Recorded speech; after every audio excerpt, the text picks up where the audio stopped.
So, hi Roy. Hey. So tell me about security and smartphones. What is it all about? So mobile security is a relatively new issue.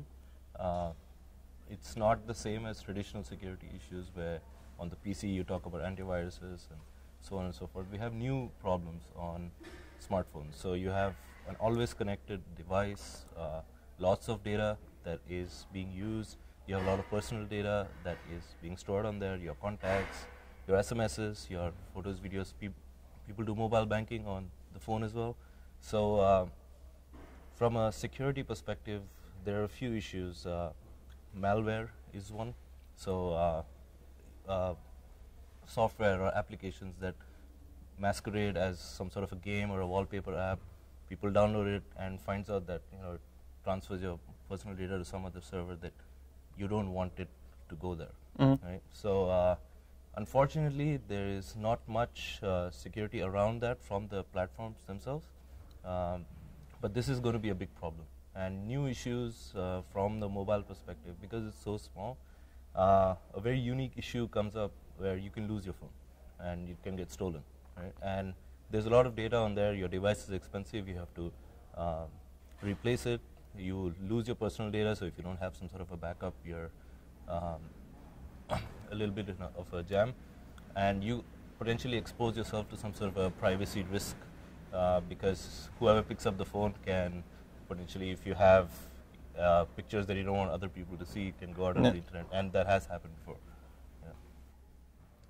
So the Android market is quite known as being some place with a lot of malware right now. Is this some distinct special problem of the Android platform that's more dangerous because of its openness? It is a little bit to do with the Android market because there's no validation or certification process. Anybody can publish an app, and the moment you just upload it, goes up to, I don't know, millions of users.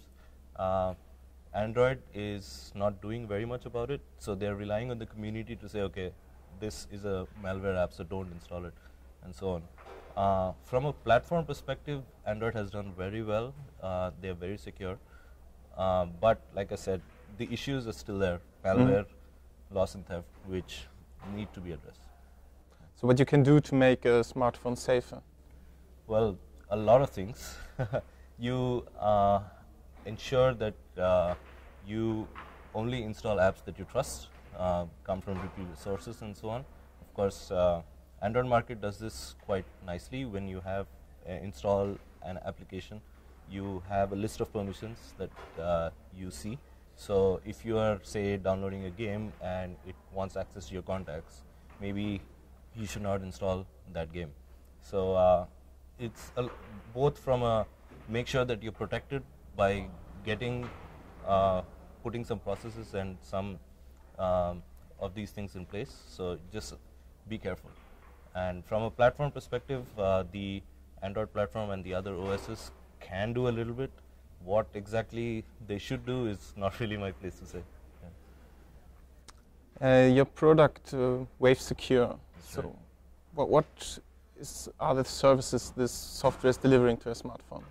So Wave Secure is a product that tries to solve the problem of the loss or the theft of a phone.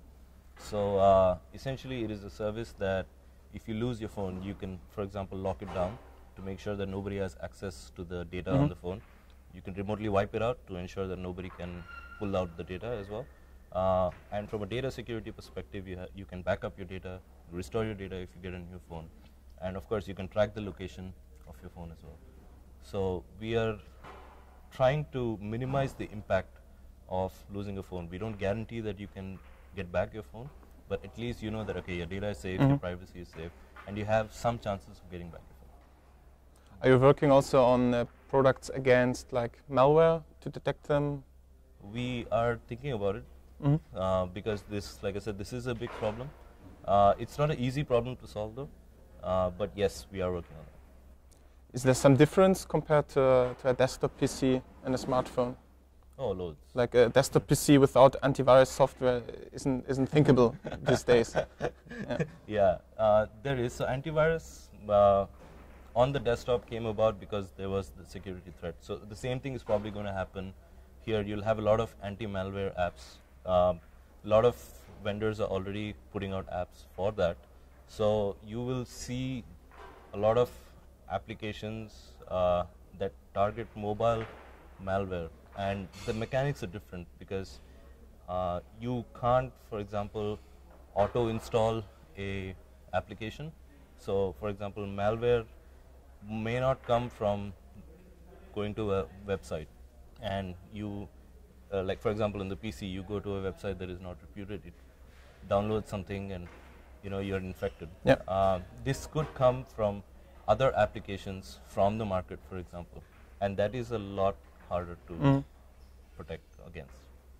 So Google should do something like finding a way out how to track the new apps in the Android market, or?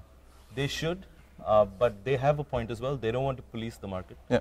They don't want to be like Apple, so which is very good. They're relying on the community, and the Android security model is also very tuned towards the community and making sure that the community makes the decisions. It may not be a problem that can be solved by Android. It has to come from some sort of third party. Okay, thank you, Roy. Thanks for this nice talk. No problem. And I hope you're going to enjoy the conference. Definitely, it was good. Thanks.